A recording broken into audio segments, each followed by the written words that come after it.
nation has got a right under the Ethiopian Constitution Article 39. Sabni martinuu akka keeyyata 39 keessatti tumametti mirgi isaaniif lafa kaa'amee jira. Uummanni keenya akka of gananiif dirqisiisuun faallaa heeraati. Sun gonkumaa fudhataman qabu. Nuti kanan simannu. Jaarsi biyyaa beekamaan tokko televezyiinii irratti dhiyaachuudhaan nuti afaan Somaalee warra dubbatan malee lammiiwwan Somaalee miti hanga jechuutti ga'anii jiru. TV irratti dhiyaatanii kana innaa jedhan kun attamitti fudhatama qabaata.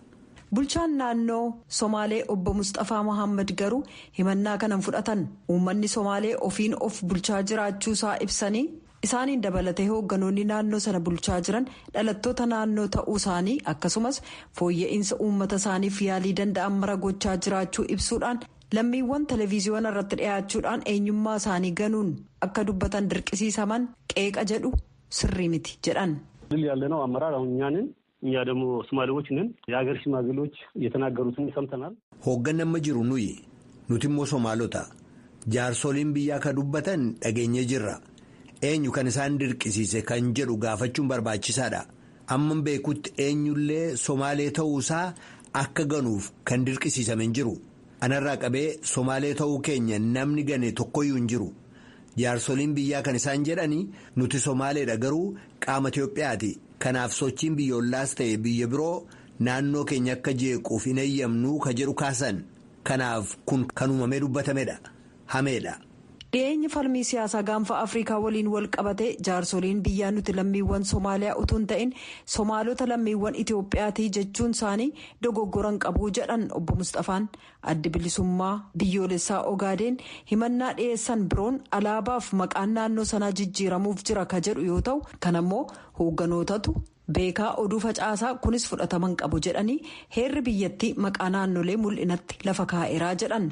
Bulchaan naannoo sanaa obbo Mustafaa Mohaammed himannaa kanan fudhatan bulchaan naannoo isaan dura ture alaabaa naannoo sanaaf heeraan kan beekamu maqaa naannoo seera cabsuun jijjiiree ka ture ta'uusaaf bulchiinsi isaanii garuu jijjiirraa seeraan alaa kana hambisee gara duraanitti akka deebi'u gochuusaaf bulchiinsichi maqaa naannoo seeraan ala jijjiiruu isa jedhuun hamatamuu hin qabu jedhan.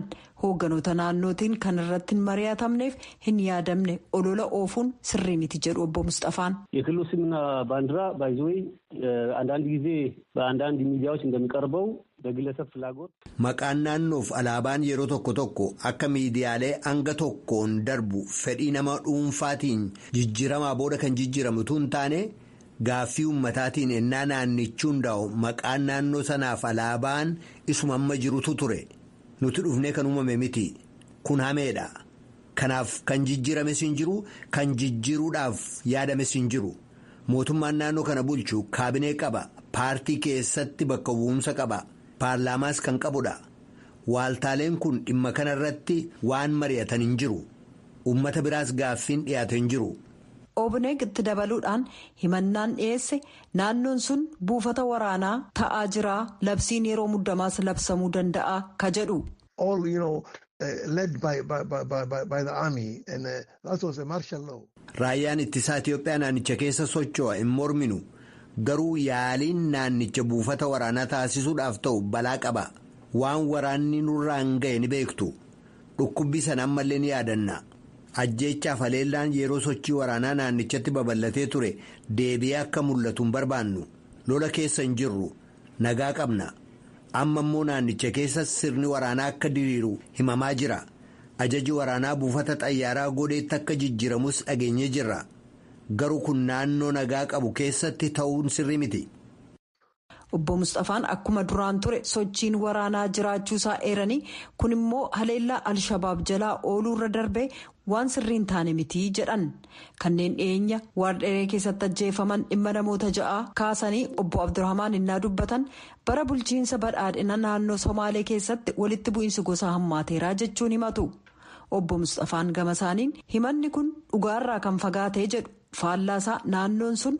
Duraan namoonni 100 hedduutti lakkaa'aman kan keessatti ajjeefamaa turaniif walitti bu'iinsi gosaa hafee amma walitti bu'iinsa akkasii hin jiru sadarkaa jedhurra gaheeraa jedhu. Himannaan isaan dhiyeessanis yakka namoota dhuunfaan raawwatame malee walitti bu'iinsa gosaa miti jedhaniiru. Itoophiyaan waliigaltee wal hubannoo ulaa galaanaa Somaalilaand waliin mallatteessite taansee mootummaa federaalaa Somaaliyaaf Itoophiyaa gidduu muddamni jiru kan hammaate yoo ta'u kanas hordofee kutaaleen Somaaliyaa hangi tokko Itoophiyaa kaan immoo mootummaa federaalaa Somaaliyaa deggeruun dhaabbataniiru. Naannoon Somaalee garuu waliigaltee sana irra deddeebi'uun kan deggeru ta'uu ibsuusaa bulchaan naannoo Somaalee obbo Mustafaa Mohaammed dubbataniiru jechuudhaan Addis Chakkol gabaaseera. Andu'aalam Goosaa Baaleetti dhalatee Arsiitti kan guddate.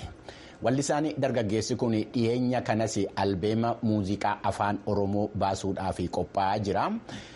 Galmoo Daawwitii haasofsiisuudhaan gabaasa itti aanu qophii labataatiif qopheessee jira. Waliin haa caqasnu. Gadaa Tukeetii, Michuu Dhugaa, Waa Hoyyee, Darbee Laallaa, Bilillee, Kunqeenteewwan ganna 8 darban weellisaa Andu'aalam Goosaa gurra uummataan ga'e keessaa warreen hangafaa jedhamanidha. Gungumee fi sirboota kiliippii muuziqaa kaanis dhaggeeffatoota biraan kan ga'e weellisaa Andu'aalam Goosaa waa'ee isaa addatti BOF dubbate akkas jedhe. Aartistiidha. Weellisaadha.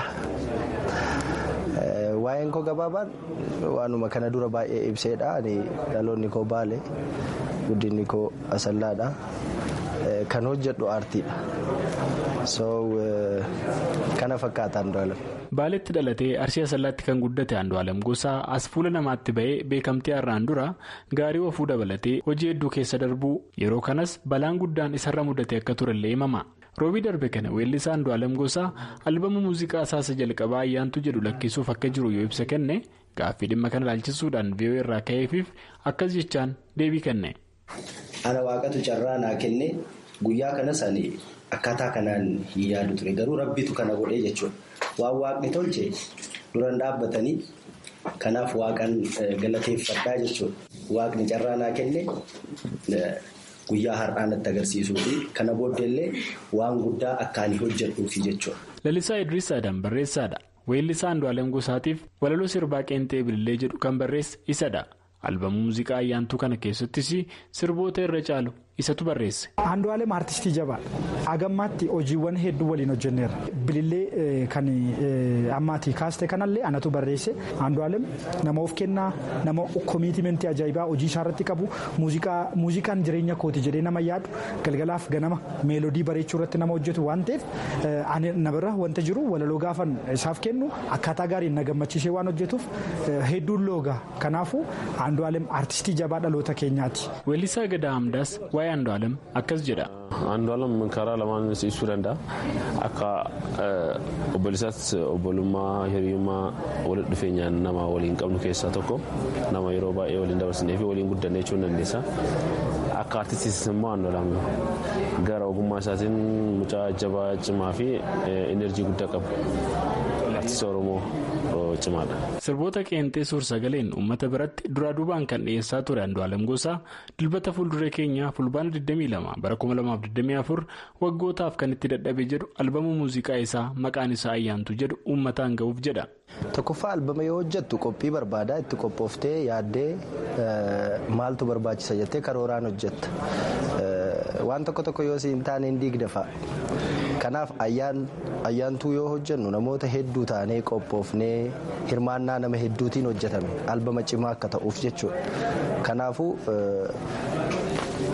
ayyaantuun qophiidhaan hojjetamee albama hojjechuuf immoo qophiitu barbaachisaa jechuudha. Kanaaf turre. Weellisaa Andu'aalam weellistoota Oromoo hedduu waliin ta'uudhaan roobii darbe kana Finfinnee hoteela Iskaayilaatitti waa'ee albama isaa yoo dubbatetti turtii muuziqaa Oromoo ganna 8 darbanii keessatti kanaan dura albama muuziqaa inni hojjetee ture afuu himee waliigalasii albamii kana xumuruudhaa fi ganna 6 akka itti fudhate himamee jira. Muuziqaawwan adda addaa isa keessaa hojiiwwan muuziqaa godinaalee 6 yookaan rukuttaa muuziqaa aadaa Oromoo 6 of keessaa qaba.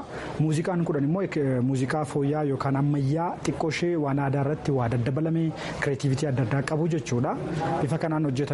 Muuziqaan kun gama walalootiin bilchina addaatiin itti yaadamee irratti hojjetame aartii woorkiinsaa kan hojjetame gama muuziqaatiin illee muuziqaa kam hammachuu qaba albeemni kun jedhamee itti yaadamee kan hojjetame bifa kanaan ogeessonni meeshaa qindeessan muuziqaa qindeessan illee filatamaniitu kan hojjetame baay'ee muuziqaa bilchaataa jenereeshinii keenyaatti jedhee naman ergaan Weellee Ayyaantuu jedhu keessatti hedduu bilchaataa baay'ee beekumsaan kan hojjetamee fi kitaabni Dr. Gammachuu Magarsaa Oromoo Naawuleej jedhu keessa akka wabiitti godhatame.